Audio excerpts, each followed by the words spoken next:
Hi, my name is David Gardner, and I'm going to show you how to make this logo animation.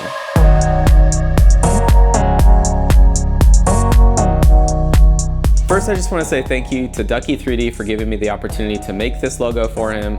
I'm so happy with how it turned out, and I can tell you guys are eager to know how I made it. It's actually really simple. I made it in After Effects with no plugins, so let's jump right in and see how it was made.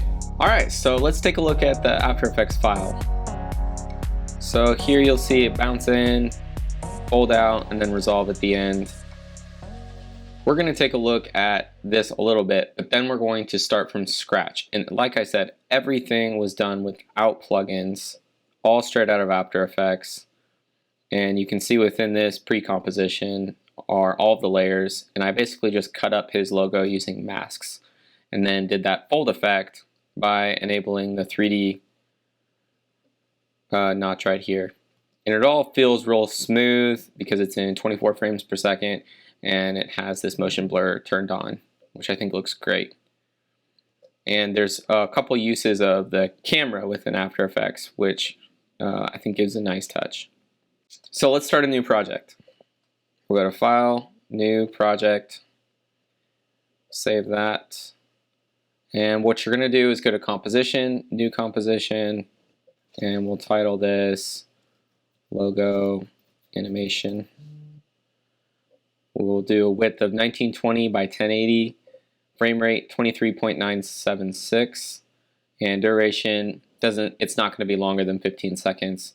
Normal logo animations less than 7 seconds, sometimes even quicker, 5 seconds. And the first thing I do when I do a logo animation is I'll bring in the assets. So I'll bring in Ducky 3D's logo, just drag it in. It'll ask you if you want to import it as a composition.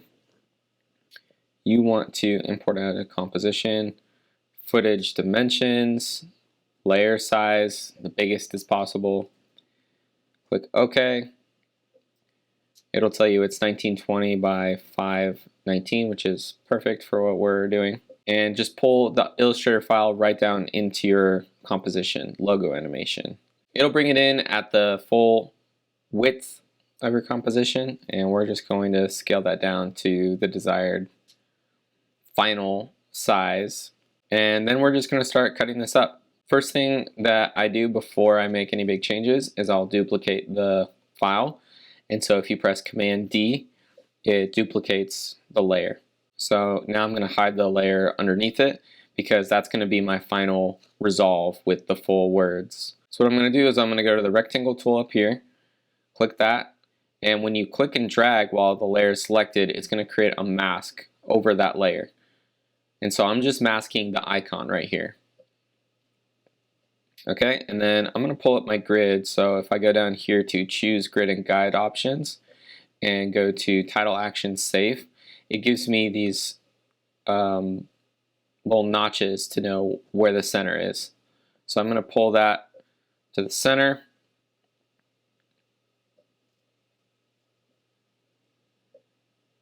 So that looks right. And you can always press Command R and pull in guides if you just drag from the ruler, and it'll help you get it close. And I'm just zooming in by scrolling. So this is the middle part of the animation where we want just the icon to be at the center, and then we want to reveal the words at the end. So basically I feel like part of logo animation is just working backwards. So I'm just slowly eliminating things. I first had the full logo with the word, and now I've created a duplicate file with just the icon. And then after that, I'm going to create another duplicate that, zoom in, and I just want this triangle right here, this first triangle. And so I'm going to actually go to the pen tool right here, and I'm going to start masking out this triangle. And I want it to go right there. And you can mess around with the mask afterwards, so it doesn't have to be perfect the first time you do it. Right now it's not doing anything because there's two masks, and I don't need this first one, so I'm going to delete the top mask. And what we're left with is this triangle. So I'm just going to tighten this up a little bit, and you can always click out of the mask to see how you did, how it looks. I think that looks pretty good. If I was doing this for real, I might do a little more attention to detail. But now we're going to do the fun stuff, which we want this to kind of bounce in. Let's make sure everything is enabled to be 3D, and we want everything to have motion blur. And all you're doing is clicking these notches right here to enable those things.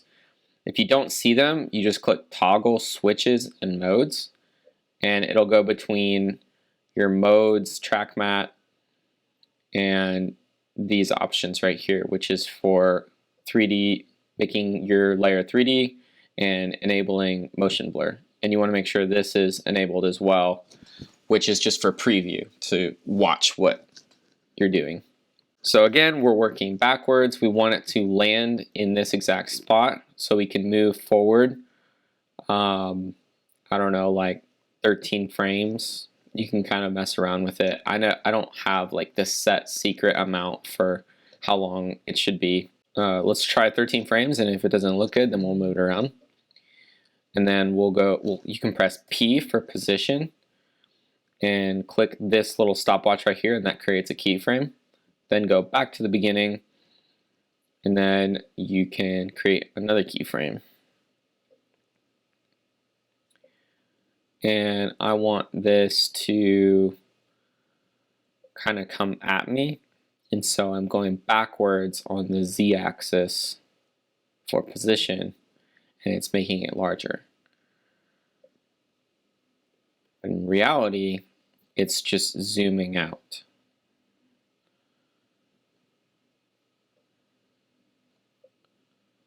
And you can also move this around. I think it'd be cool if it kind of came through at the center. Kind of zooms through. Let's see what that looks like. Kind of zooms in.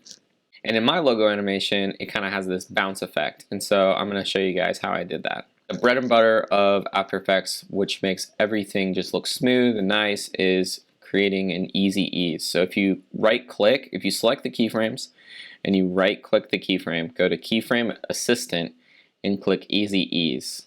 And that'll give it these little icons right here. Now when you play it, it kind of has a little bit of a subtle fade in, or like slows in. It's not that noticeable yet, so if you click this icon right here, which is the graph editor, it gets a little technical, but as long as you have the keyframes you want to edit selected, you click graph editor, you can click one side of the dot and it'll give you these little toggles right here. And I can zoom in so you can see it a little better. This is the curve that I'm talking about. And so you can increase that curve to be more dramatic by moving the toggle right here. So what that's doing is it's speeding up really fast here. It's going very fast, and then it slows down, like eases in. And so we'll watch that. And you can already tell a little bit that it looks a little smoother, but the longer you drag that out, the more it's going to ease in. So that's why I said we can mess with that a little bit. And we want it to bounce a bit, so we're going to create another keyframe halfway through that goes past what we said. So I think this graph looks pretty good right here. I changed the middle point to be not as dramatic, so about 500. So it goes from negative 2,724, slowly comes down, bounces up, and then resolves back at 0. And it's all about moving those nodes right here.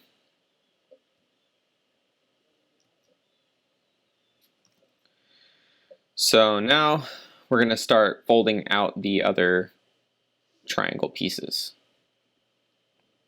So if you duplicate this layer and we want to remove the position keyframes, so I just press P and then you can turn off the stopwatch right there. It'll remove all the keyframes for position. And I'm literally just going to grab this part of the mask and then bring it up. So I just literally clicked it and then moved it. And like I said, you may have to mess around with the other parts. Okay, now for the fun part, I'm going to teach you how to do the fold. So it's already a 3D layer right here. The big part of this is changing the anchor point. And so if you click the pan behind tool, you can move around the anchor point. And right now it's anchored to the entire composition. So we can literally move that around. And what the anchor point is it's changing how your transformations are being affected. So if you're changing the rotation, if your anchor point's in the middle, it'll rotate off of that anchor point. But if you move the anchor point to the bottom, it's going to move on that anchor point. So we want to move the anchor point to right here in the bottom, very bottom of the triangle, because we want it to rotate out of the other triangle. We want them to be on top of each other and then rotate off. So if I click this little drop down, go to transform, I'm just going to enable rotation, all of these rotations.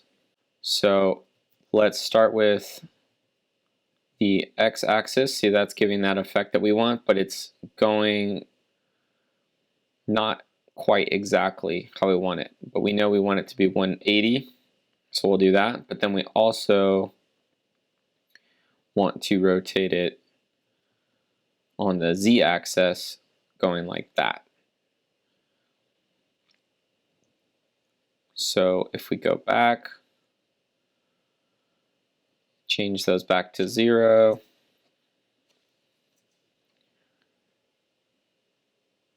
you can kind of see it's rotating out. And it's not perfect, so we need to continue to adjust the keyframes. So we need this rotation to be about there. And I'm just going through the timeline and adjusting it how it needs to be adjusted. So I'm adjusting all of the rotation keyframes, and there you can see it's giving that fold effect. There's the fold effect. And basically you're just multiplying that a ton of times. Also, we want it to appear when it lands. See how it's already there before it lands? So we need to go to the start of the keyframe, and if you press Option or Alt and then the bracket right here, the left bracket, that moves the beginning of the layer to that point in time. So now it only shows up when it's there, and then you can see it fold out. So let's do the next triangle, and then we might skip ahead to the other project. Duplicate this. When we're done with this, we can create the fold to be its own composition and then speed that up, which is really nice. I don't have to go in and change every single keyframe. That would be a nightmare. All right, so let's go ahead and skip ahead. You get the idea of the fold out effect. So let's talk about how I made the background. So all I'm doing is pressing Command Y, and that is to create a new solid. It doesn't matter what color it is. You can name it whatever you want. Call it background. It's going to put it on the top. You're just going to drag that layer to the bottom. And I added a ramp effect. If you just type ramp in your effects and presets. So I'm just going to add a gradient ramp. Double click and it will add to the layer you have selected. And then you can set where you want the beginning of your ramp to be and the end of the ramp. And I just did the 2 corners. And for the colors, I went with this dark blue and this black. It gives that cool effect. And if you look closely, you can see some banding, which is these lines. It looks like it's just really low res. What I did is I just increased the ramp scatter to about 500. And that got rid of the banding. Looks real clean. And we'll go into this fold out so I can show you the end result of what we are working on. So this is the fold out. And you can see it's slower on here because I increased the speed afterwards. And it's not the full logo because the bottom triangle is the one that's falling down and bouncing in. And so to make it a pre-composition, you just select the layers you want, hold Shift, Command, and C, and it says pre-compose. You can name your pre-composition, fold out, move all attributes into the new composition, and then click OK. And let's talk about how it's falling in right here. And it looks three-dimensional. So let's enable the camera and I'll show you the keyframes in the camera. And to add a camera, all you're doing is going to Layer, New, Camera. And in here, you're literally creating a camera within After Effects. So you can change the millimeter, the angle of view, and the f-stop or aperture, which makes it blurry. So these are good settings to go by. So if we look at the keyframes on the camera, you can see it starts way up here, and I'm just keyframing the point of interest, position, orientation, and the focus distance to match where the triangle is. And I just have one keyframe here and one here to give that effect of it flying in and bouncing into place. And then from here, I have it resolve on the logo. Slowly resolve until here. But let's look at the map right here. And you can see all the different curves I have going on here. The glow on the triangle is literally just an effect called glow. And if you search glow, it'll be in stylize. You bring that in. And I actually animated the glow. So let's look at the keyframes for that. Click U and it will show the keyframes for the glow. So I have the glow based on color channels.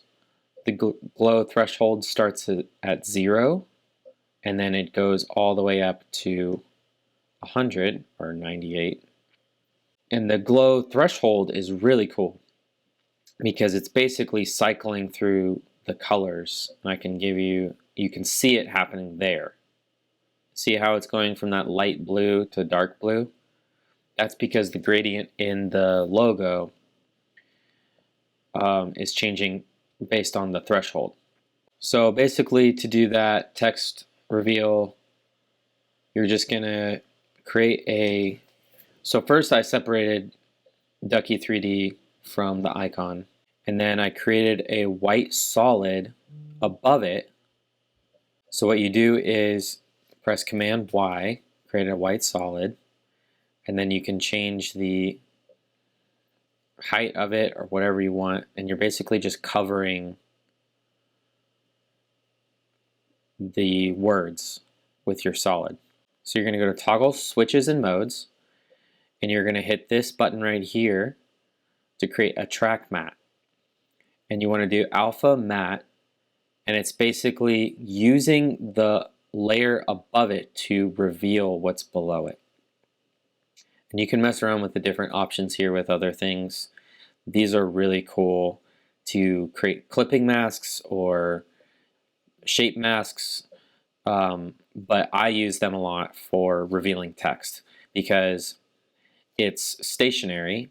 This solid will stay here, but when you move the layer below it, it will disappear based on the mask or based on the shape above it. And you can make that more blurred, maybe, like if you wanted it to be a little more blurry there, you could put like a Gaussian blur on there. If you just search blur, there's Gaussian blur. and you can increase that blurriness. Has like a shadow effect underneath it. So now let's look at the lens flare. So basically what I did is I made all of this one composition. You can press Command A, select it all, Shift Command C, create a pre-composition, move all attributes.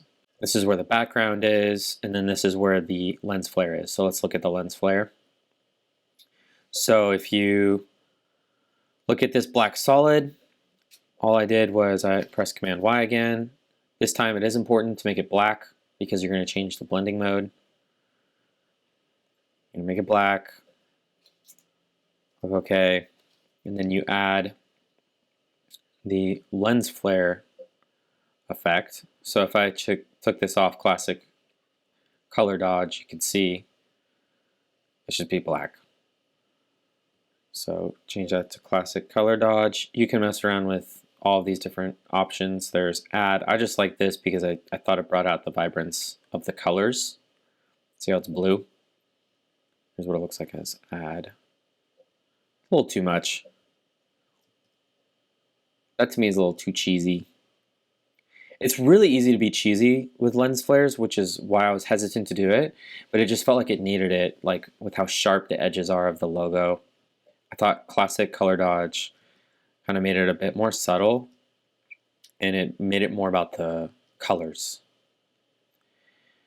So basically I'm just animating it from going from 0 brightness all the way to 100 and then back down to 0, and then I'm animating its position, and you can see it's following the icon as it goes. So same thing, going frame by frame, making sure it's sticking with the logo, and then ends. And if you can notice this little shadow here, it's because I have a light which is affecting the colors as well. So because everything is 3D, you can create a light. In this instance, I created a point light, and you can move around the light. So you just go to Layer, New, Light, and you can pick any of these options. I pick point light, white color, and you can change all of these later in the light options. And I'm animating the intensity to go from 100 to 100 or to 210, which gives it that bloom effect with the lens flare. Kind of fits. Stays at 210, and then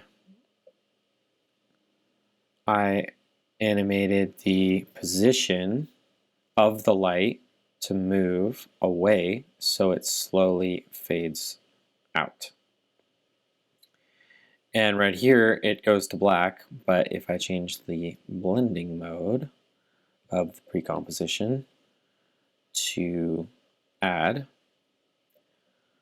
you can see it slowly disappears, which is kind of like a cool cinematic movie dissolve, which I think in hindsight it could be probably quicker.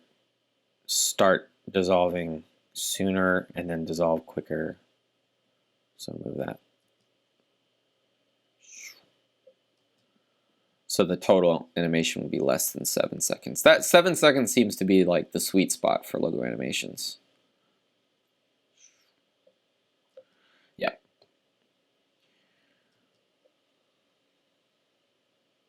Yep. Make it a little longer. And that's it. That's how I made Ducky 3D's logo animation.